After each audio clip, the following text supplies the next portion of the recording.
ನೋಡಿ, ಒಂದು ಜವಾಬ್ದಾರಿಯುತ ಸ್ಥಾನದಲ್ಲಿರುವಂತಹ ರಾಜಕಾರಣಿಗಳು ಒಂದು ಹೇಳಿಕೆಯನ್ನು ಕೊಡಬೇಕಾದ್ರೆ ಜವಾಬ್ದಾರಿಯುತವಾಗಿ ಹೇಳಿಕೆಯನ್ನು ಕೊಡಬೇಕು. ಆದರೆ ಇಂಧನ ಸಚಿವರಾಗಿರುವಂತಹ KJ ಜಾರ್ಜ್ ಅವರು ಮಾತಾಡಿರುವಂಥ ಮಾತಿಗೆ ಪ್ರಶ್ನೆ ಈ ರೀತಿಯಾಗಿ ಉದ್ಭವ ಆಗ್ತಾ ಇದೆ. ಇದೆಂಥ ಮಾತು? ಗ್ಯಾರಂಟಿ ಹಣ ಸರಿಯಾಗಿ ಬಂದಿಲ್ಲ ಅಂದರೆ ಬಾಯಿಗೆ ಬಂದಂಗೆ ಹೇಳ್ಬೋದಾ? ಇದೇನು ತಿಂಗಳ ಸಂಬಳ ಅಲ್ವಲ್ಲ? ನೀವೇ ಅಲ್ವಾ ಹೇಳಿರೋದು ಜಾರ್ಜ್ ಅವರೇ? ನಿಮ್ಮ ಸರ್ಕಾರನೇ ಅಲ್ವಾ ಹೇಳಿರೋದು? ಕಾಂಗ್ರೆಸ್ ಪಕ್ಷನೇ ಅಲ್ವಾ ಹೇಳಿರೋದು ಗ್ಯಾರಂಟಿ ಗ್ಯಾರಂಟಿ ಗ್ಯಾರಂಟಿ ಅಂತೇಳಿ? ಏನು ರಾಜ್ಯದ ಜನರನ್ನ ಭಿಕ್ಷುಕರು ಅಂತ ಅಂದ್ಕೊಂಡಿದ್ದೀರಾ? ಇದು ರಾಜ್ಯದ ಜನರಿಗೆ ಅವಮಾನ ಮಾಡಿದ್ದು ಅಂತೇಳಿ ವಿಜೇಂದ್ರ ಅವರು ಆಕ್ರೋಶವನ್ನ ಹೊರಹಾಕಿದ್ದಾರೆ.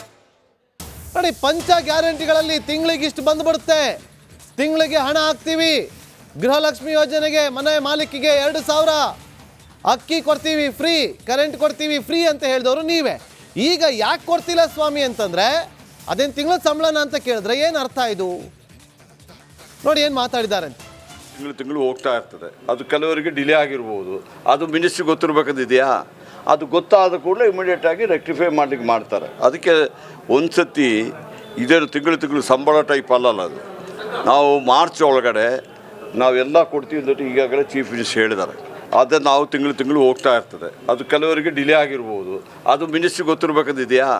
ಅದು ಗೊತ್ತಾದ ಕೂಡಲೇ ಇಮಿಡಿಯೇಟಾಗಿ ರೆಕ್ಟಿಫೈ ಮಾಡ್ಲಿಕ್ಕೆ ಮಾಡ್ತಾರೆ. ಅದಕ್ಕೆ ಒಂದು ಸತಿ ಇದೇನು ತಿಂಗಳು ಸಂಬಳ ಟೈಪ್ ಅಲ್ಲಲ್ಲ, ಅದು ನಾವು ಮಾರ್ಚ್ ಒಳಗಡೆ ನಾವೆಲ್ಲ ಕೊಡ್ತೀವಿ ಅಂತ ಈಗಾಗಲೇ ಚೀಫ್ ಮಿನಿಸ್ಟರ್ ಹೇಳಿದ್ದಾರೆ. ನಿಮ್ಮ ಗ್ಯಾರಂಟಿಗಳ ಬಗ್ಗೆ ನಮ್ಮ ವಿರೋಧ ಇಲ್ಲ. It's your duty. ಚುನಾವಣೆ ಸಂದರ್ಭ ನೀವು ಭರವಸೆ ಕೊಟ್ಟಂತೆ ಗ್ಯಾರಂಟಿಗಳು ಅನುಷ್ಠಾನ ಆಗಲೇಬೇಕು. ಆದರೆ ನೀವೇನು ಮಾಡ್ತಾ ಇದ್ದೀರಿ?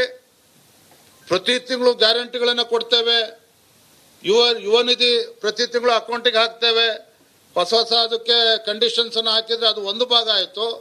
ಆದರೆ ಕಳೆದ 6 ತಿಂಗಳಿಂದ 4 ತಿಂಗಳಿಂದ 8 ತಿಂಗಳಿಂದ ಅಕ್ಕಿ ದುಡ್ಡು ಬರ್ತಾ ಇಲ್ಲ, ಗೃಹಲಕ್ಷ್ಮಿನೂ ಕೂಡ ಬರ್ತಾ ಇಲ್ಲ, ಯುವ ನಿಧಿ ಬಗ್ಗೆ ಚಕಾರ ಎತ್ತಾ ಇಲ್ಲ. ಇದ್ರ ನಡುವೆ 16ನೇ ಬಜೆಟ್ ಅನ್ನ ಮಂಡನೆ ಮಾಡೋದಕ್ಕೇನು ಹೊರಟಿದ್ದೀರಿ? ಆರ್ಥಿಕ ಪರಿಸ್ಥಿತಿಯ ಬಗ್ಗೆ ರಾಜ್ಯದ ಜನರ ಗಮನಕ್ಕೆ ತರಬೇಕು ಅಂತೇಳಿ ಅವತ್ತು ಆಗ್ರಹವನ್ನು ಮಾಡ್ತಾ ಇದ್ದೇವೆ. ಮತ್ತೊಂದು ತಾವು ಗಮನಿಸಬೇಕು, ಲೋಕಸಭಾ ಚುನಾವಣೆ ಬರ್ತದೆ. ಲೋಕಸಭಾ ಚುನಾವಣೆ ಬಂದು ಮತದಾನ ಆಗ್ತಕ್ಕಂಥ 3 ದಿನ ಮುಂಚಿತವಾಗಿ ಗ್ಯಾರಂಟಿಗಳ ಹಣ ಮನೆ ತಲುಪ್ತದೆ. ಬೈ ಎಲೆಕ್ಷನ್ ಬರ್ತದೆ. ಬೈ ಎಲೆಕ್ಷನ್ ಮತದಾನ ಹೋಗ್ತಕ್ಕಂಥ 3 ದಿನ ಮುಂಚಿತವಾಗಿ ಗೃಹಲಕ್ಷ್ಮಿನೂ ಕೂಡ ತಲುಪ್ತದೆ, ಇವ್ರ ಯೋಜನೆಗಳು ತಲುಪ್ತದೆ. ಈಗಾಗಲೇ 5-6 ತಿಂಗಳಿಂದ ಪೆಂಡಿಂಗ್ ಇದೆ. ಮತ್ತೆ ಮುಂದೆ ಜಿಲ್ಲಾ ಪಂಚಾಯತಿ ತಾಲೂಕ್ ಪಂಚಾಯತ್ ಚುನಾವಣೆ ಯಾವಾಗ ಘೋಷಣೆ ಆಗುತ್ತೆ, ಆ ಜಿಲ್ಲಾ ಪಂಚಾಯತಿ ತಾಲೂಕ್ ಪಂಚಾಯತಿ 2 ದಿನ 3 ದಿನ ಚುನಾವಣೆ ಆಗ್ತದೆ ಮುಂಚಿತವಾಗಿ ನಿಮ್ಮ ಯೋಜನೆಗಳು ತಲುಪ್ತದೆ. ಅರ್ಥ, ಈ ರಾಜ್ಯದ ಜನರನ್ನ ಏನು ಭಿಕ್ಷುಕರು ಅಂತ ಅನ್ಕೊಂಡಿದ್ದಾರೆ ನೀವು? ಈ ರಾಜ್ಯದ ಬಡವರು ರೈತರು ಭಿಕ್ಷುಕರು ಅಂತೇಳಿ ಅನ್ಕೊಂಡಿದ್ದಾರೆ ನೀವು?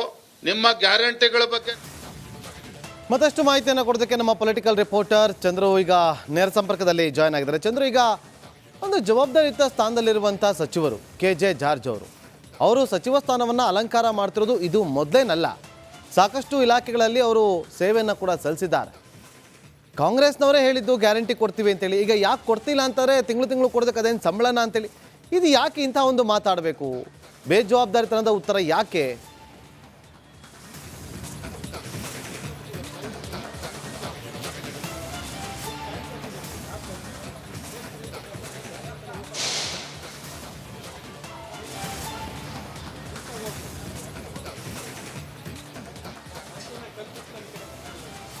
ನಾಗೇಂದ್ರ ಬಾಬು, ಒಂದಂತೂ ಸ್ಪಷ್ಟ, ರಾಜ್ಯ ಸರ್ಕಾರದಲ್ಲಿ ಹಣ ಇಲ್ಲ ಅನ್ನುವಂಥದ್ದು ಭಾಳ ಸ್ಪಷ್ಟವಾಗ್ತಾ ಇದೆ. ಯಾಕೆಂತಂದರೆ ಪ್ರತಿ ತಿಂಗಳು ಕೊಡಬೇಕಾದಂಥ ಗೃಹಲಕ್ಷ್ಮಿ ಹಣ ಆಗಿರ್ಬೋದು ಅಥವಾ ಬೇರೆ ಯಾವುದೇ ಯೋಜನೆಗಳಾಗಿದ್ರೂ ಕೂಡ ಸರಿಯಾಗಿ ತಲುಪ್ತಾ ಇಲ್ಲ ಅನ್ನೋಂಥದ್ದು ಭಾಳ ಹಿಂದಿನಿಂದಲೂ ಇರ್ತಕ್ಕಂಥ ಆರೋಪ. ಈಗಾಗಲೇ 3-4 ತಿಂಗಳ ಅಂದರೆ ಬೈ ಎಲೆಕ್ಷನ್ ನಾಳೆ ಅಥವಾ ನಾಡಿದ್ದು ಅನ್ನೋಂಥ ಸಂದರ್ಭದಲ್ಲಿ ಬಿಡುಗಡೆ ಆದಂಥ ಗೃಹಲಕ್ಷ್ಮಿ ಹಣ ಈವರೆಗೂ ಕೂಡ ಆಗಿಲ್ಲ. ಅಂದರೆ 4-5 ತಿಂಗಳುಗಳಾಗ್ತಾ ಇದೆ, ಈವರೆಗೂ ಕೂಡ ಹಣ ಇಲ್ಲ. ಈ ಬಗ್ಗೆ ಕೇಳಿದ್ರೆ, ಪ್ರಶ್ನೆ ಮಾಡಿದ್ರೆ, ರಾಜ್ಯ ಸರ್ಕಾರ ಅಥವಾ ಸಚಿವರನ್ನು ಪ್ರಶ್ನೆ ಮಾಡಿದ್ರೆ ಒಬ್ಬೊಬ್ಬರು ಒಂದೊಂದು ರೀತಿಯಾದಂಥ ಉತ್ತರವನ್ನು ಕೊಡ್ತಾ ಇದ್ದಾರೆ. ಇದರಲ್ಲಿ ಸಚಿವ ಜಾರ್ಜ್ ಅವರ ಉತ್ತರ ಭಾಳ ವಿಭಿನ್ನವಾಗಿತ್ತು. ಅಂದರೆ ನಾವು ಪ್ರತಿ ತಿಂಗಳು ಕೊಡ್ತೀವಿ, ಅದೇನು ವೇತನ ಅನ್ನೋಂಥ ಮಾತನ್ನು ಏನು ಹೇಳಿದ್ದಾರೆ, ಇದು ನಿಜಕ್ಕೂ ಭಾಳ ದೊಡ್ಡ ಮಟ್ಟದಲ್ಲಿ ಈ ಸರ್ಕಾರಕ್ಕೆ ಪೆಟ್ಟು ಬೀಳ್ತಕ್ಕಂಥ ವಿಚಾರ. ಯಾಕಂತಂದರೆ ಜಾರ್ಜ್ ಅವರು ಇದೇ ಮೊದಲಲ್ಲ, ಅನೇಕ ಬಾರಿ ಕೂಡ ಈ ಹಿಂದೆ ಕೂಡ ಇದೇ ರೀತಿಯಾದಂಥ ಹೇಳಿಕೆಗಳನ್ನು ಕೊಡ್ತಾ ಪಕ್ಷಕ್ಕೆ ಡ್ಯಾಮೇಜನ್ನು ಕೂಡ ಮಾಡ್ತಾ ಇದ್ದದಂತನ್ನು ಕೂಡ ನಾವು ಗಮನಿಸ್ಬೋದು. ಈಗಲೂ ಕೂಡ ಅದೇ ರೀತಿಯಾದಂಥ ವಿಚಾರವನ್ನು ಹೇಳಿದ್ದಾರೆ. ಇನ್ನು ಈ ಜಾರ್ಜ್ ಅವರ ಹೇಳಿಕೆಗೆ ಬಿಜೆಪಿ ರಾಜ್ಯಾಧ್ಯಕ್ಷರು ಭಾಳ ದೊಡ್ಡ ಮಟ್ಟದಲ್ಲಿ ವಿರೋಧವನ್ನು ಮಾಡಿದ್ದಾರೆ. ತಮ್ಮ ಹೇಳಿಕೆ, ಅದರಲ್ಲೂ ಕಾಂಗ್ರೆಸ್ನ ಸರ್ಕಾರ ಬರುವ ಮೊದಲು ಚುನಾವಣೆಯ ಪ್ರಣಾಳಿಕೆ ಅಥವಾ ಅದಕ್ಕೂ ಮುನ್ನ ಕಾಕಾ ಪಾಟೀಲ್ ನಿನ್ಗೂ ಫ್ರೀ, ಮಾದೇವಪ್ಪ ನಿನ್ಗೂ ಫ್ರೀ ಅಂತ ಹೇಳ್ತಾ ಬಂದರು. ಇವತ್ತು ಮೋಸ ಮಾಡಲಿಕ್ಕೆ ಈ ರೀತಿಯಾದಂಥ ಹೇಳಿಕೆಯನ್ನು ಕೊಟ್ಟಿದ್ದೀರಾ ಅನ್ನುವಂಥ ಪ್ರಶ್ನೆಯನ್ನು ಹೇಳೋದ್ರ ಜೊತೆಯಲ್ಲಿ ರಾಜ್ಯದ ಜನರನ್ನು ಭಿಕ್ಷುಕರನ್ನಾಗಿ ತಿಳ್ಕೊಂಡಿದ್ದೀರಾ, ಭಿಕ್ಷುಕರನ್ನಾಗಿ ಮಾಡ್ಕೊಂಡಿದ್ದೀರಾ. ನೀವು ಕೊಟ್ಟಾಗ ಇಸ್ಕೊಳ್ಳೋದಕ್ಕೆ ಅಥವಾ ಚುನಾವಣೆ ಬಂದಾಗ ಹಾಕ್ಲಿಕ್ಕೆ ಅದೇನು ಯೋಜನೆಯ ಅಥವಾ ನಿಮ್ಮ ಭಿಕ್ಷೆಯ ಅನ್ನುವಂಥ ರೀತಿಯಲ್ಲಿ ರಾಜ್ಯ ಸರ್ಕಾರವನ್ನು ತರಟೆಗೆ ತೆಗೆದುಕೊಂಡಿರ್ತಕ್ಕಂಥದ್ದು ಒಂದಂತೂ ಸ್ಪಷ್ಟ. ಸಚಿವರ ಈ ಒಂದು ದ್ವಂದ್ವ ಹೇಳಿಕೆ ಏನಿದೆ, ಇದು ರಾಜ್ಯ ಸರ್ಕಾರಕ್ಕೆ ದೊಡ್ಡ ಮಟ್ಟದ ಪೆಟ್ಟು ಬೀಳೋದ್ರಲ್ಲಿ ಅನುಮಾನ ಇಲ್ಲ. ಸೊ ಪ್ರತಿಯೊಬ್ಬರು ಒಂದೊಂದು ರೀತಿಯಾದಂಥ ಹೇಳಿಕೆಯನ್ನು ಕೊಡ್ತಾ ಹೋಗ್ತಾರೆ. DCM DK ಶಿವಕುಮಾರ್ ಅವರು ಮೊನ್ನೆ ಇತ್ತೀಚೆಗೆ ಹೇಳಿದ್ರು, BJP ಆಗಿರ್ಬೋದು ಮತ್ತು ಮಾಧ್ಯಮದವರು ಈ ರೀತಿಯಾದಂಥ ಹೇಳಿಕೆಗಳನ್ನು ಕೊಡ್ತಾ ಇದ್ದಾರೆ ಅಥವಾ ಮಾಧ್ಯಮದಲ್ಲಿ ಈ ರೀತಿಯಾಗಿ ತೋರಿಸ್ತಾ ಇದ್ದಾರೆ ವಿನಃ ಜನರು ಯಾರು ಕೇಳ್ತಾ ಇಲ್ಲ ಅನ್ನುವಂಥ ಮಾತನ್ನು ಹೇಳ್ತಾ ಇದ್ರು. ಅಂದರೆ DK ಶಿವಕುಮಾರ್ ಅವರು ಒಂದು ಮಾತನ್ನು ಹೇಳ್ತಾರೆ, ಮತ್ತೊಂದು ಕಡೆ ಜಾರ್ಜ್ ಅವರು ಅದೇನು ವೇತನ ಪ್ರತಿ ತಿಂಗಳು ಕೊಡೋದಕ್ಕೆ ಅಂತ ಹೇಳ್ತಾರೆ. ಸೊ ಮತ್ತೊಂದು ಕಡೆ ಯಾವುದೇ ಯೋಜನೆಗಳು ಸಮರ್ಪಕವಾಗಿ ತಲುಪ್ತಾ ಇಲ್ಲ ಅನ್ನೋಂಥ ಭಾಳಷ್ಟು ದೊಡ್ಡ ಮಟ್ಟದ ವಿರೋಧ ಇದೆ. ಇದರ ನಡುವೆ ಬೆಲೆ ಏರಿಕೆಗಳು ಕೂಡ ರಾಜ್ಯದ ಜನರನ್ನು ಕಂಗೆಡಿಸುವಂತ ಇರ್ತಕ್ಕಂಥದ್ದು. ಸೊ ಹೀಗಾಗಿ ಎಲ್ಲವನ್ನು ಕೂಡ ಮುಂದಿನ ದಿನಗಳಲ್ಲಿ ರಾಜ್ಯದ ಜನರು ಯಾವ ರೀತಿ ತೆಗೆದುಕೊಳ್ತಾರೆ ಅನ್ನೋದು ಬಹಳ ಕುತೂಹಲ ಇರ್ತಕ್ಕಂಥದ್ದು. Nagendra Babu. Okay, thank you Chandru ನಿಮ್ಮೆಲ್ಲ ಮಾಹಿತಿಗಾಗಿ.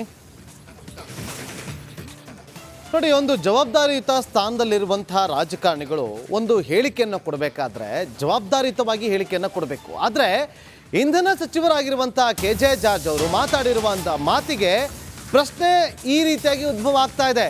ಇದೆಂಥ ಮಾತು? ಗ್ಯಾರಂಟಿ ಹಣ ಸರಿಯಾಗಿ ಬಂದಿಲ್ಲ ಅಂದರೆ ಬಾಯಿಗೆ ಬಂದಂಗೆ ಹೇಳ್ಬೋದಾ? ಇದೇನು ತಿಂಗಳ ಸಂಬಳ ಅಲ್ವಲ್ಲ? ನೀವೇ ಅಲ್ವಾ ಹೇಳಿರೋದು ಜಾರ್ಜ್ ಅವರೇ? ನಿಮ್ಮ ಸರ್ಕಾರನೇ ಅಲ್ವಾ ಹೇಳಿರೋದು? ಕಾಂಗ್ರೆಸ್ ಪಕ್ಷನೇ ಅಲ್ವಾ ಹೇಳಿರೋದು ಗ್ಯಾರಂಟಿ ಗ್ಯಾರಂಟಿ ಗ್ಯಾರಂಟಿ ಅಂತೇಳಿ? ಏನು ರಾಜ್ಯದ ಜನರನ್ನ ಭಿಕ್ಷುಕರು ಅಂತ ಅಂದ್ಕೊಂಡಿದ್ದೀರಾ? ಇದು ರಾಜ್ಯದ ಜನರಿಗೆ ಅವಮಾನ ಮಾಡಿದ್ದು ಅಂತೇಳಿ ವಿಜೇಂದ್ರ ಅವರು ಆಕ್ರೋಶವನ್ನು ಹೊರಹಾಕಿದ್ದಾರೆ. ನೋಡಿ, ಪಂಚ ಗ್ಯಾರಂಟಿಗಳಲ್ಲಿ ತಿಂಗಳಿಗೆ ಇಷ್ಟು ಬಂದುಬಿಡುತ್ತೆ, ತಿಂಗಳಿಗೆ ಹಣ ಹಾಕ್ತೀವಿ, ಗೃಹಲಕ್ಷ್ಮಿ ಯೋಜನೆಗೆ ಮನೆ ಮಾಲೀಕಿಗೆ 2,000, ಅಕ್ಕಿ ಕೊಡ್ತೀವಿ ಫ್ರೀ, ಕರೆಂಟ್ ಕೊಡ್ತೀವಿ ಫ್ರೀ ಅಂತ ಹೇಳಿದವರು ನೀವೇ. ಈಗ ಯಾಕೆ ಕೊಡ್ತಿಲ್ಲ ಸ್ವಾಮಿ ಅಂತಂದರೆ ಅದೇನು ತಿಂಗಳ ಸಂಬಳನ ಅಂತ ಕೇಳಿದ್ರೆ ಏನು ಅರ್ಥ ಇದು? ನೋಡಿ ಏನು ಮಾತಾಡಿದ್ದಾರೆ ಅಂತ. ತಿಂಗಳು ಹೋಗ್ತಾ ಇರ್ತದೆ, ಅದು ಕೆಲವರಿಗೆ ಡಿಲೇ ಆಗಿರ್ಬೋದು, ಅದು ಮಿನಿಸ್ಟ್ರಿ ಗೊತ್ತಿರಬೇಕಂದಿದೆಯಾ? ಅದು ಗೊತ್ತಾದ ಕೂಡಲೇ ಇಮಿಡಿಯೇಟಾಗಿ ರೆಕ್ಟಿಫೈ ಮಾಡಲಿಕ್ಕೆ ಮಾಡ್ತಾರೆ. ಅದಕ್ಕೆ ಒಂದು ಸತಿ ಇದೇನು ತಿಂಗಳು ಸಂಬಳ ಟೈಪ್ ಅಲ್ಲಲ್ಲ ಅದು. ನಾವು ಮಾರ್ಚ್ ಒಳಗಡೆ ನಾವೆಲ್ಲ ಕೊಡ್ತೀವಿ ಅಂತ ಈಗಾಗಲೇ ಚೀಫ್ ಮಿನಿಸ್ಟರ್ ಹೇಳಿದ್ದಾರೆ. ಆದರೆ ನಾವು ತಿಂಗಳು ಹೋಗ್ತಾ ಇರ್ತದೆ, ಅದು ಕೆಲವರಿಗೆ ಡಿಲೇ ಆಗಿರ್ಬೋದು, ಅದು ಮಿನಿಸ್ಟ್ರಿ ಗೊತ್ತಿರಬೇಕಂದಿದೆಯಾ? ಅದು ಗೊತ್ತಾದ ಕೂಡಲೇ ಇಮಿಡಿಯೇಟಾಗಿ ರೆಕ್ಟಿಫೈ ಮಾಡಲಿಕ್ಕೆ ಮಾಡ್ತಾರೆ. ಅದಕ್ಕೆ ಒಂದು ಸತಿ ಇದೇನು ತಿಂಗಳು ಸಂಬಳ ಟೈಪ್ ಅಲ್ಲಲ್ಲ ಅದು. ನಾವು ಮಾರ್ಚ್ ಒಳಗಡೆ ನಾವೆಲ್ಲ ಕೊಡ್ತೀವಿ ಅಂತ ಈಗಾಗಲೇ ಚೀಫ್ ಮಿನಿಸ್ಟರ್ ಹೇಳಿದ್ದಾರೆ. ನಿಮ್ಮ ಗ್ಯಾರಂಟಿಗಳ ಬಗ್ಗೆ ನಮ್ಮ ವಿರೋಧ ಇಲ್ಲ. It's your duty. ಚುನಾವಣೆ ಸಂದರ್ಭ ನೀವು ಭರವಸೆ ಕೊಟ್ಟಂತೆ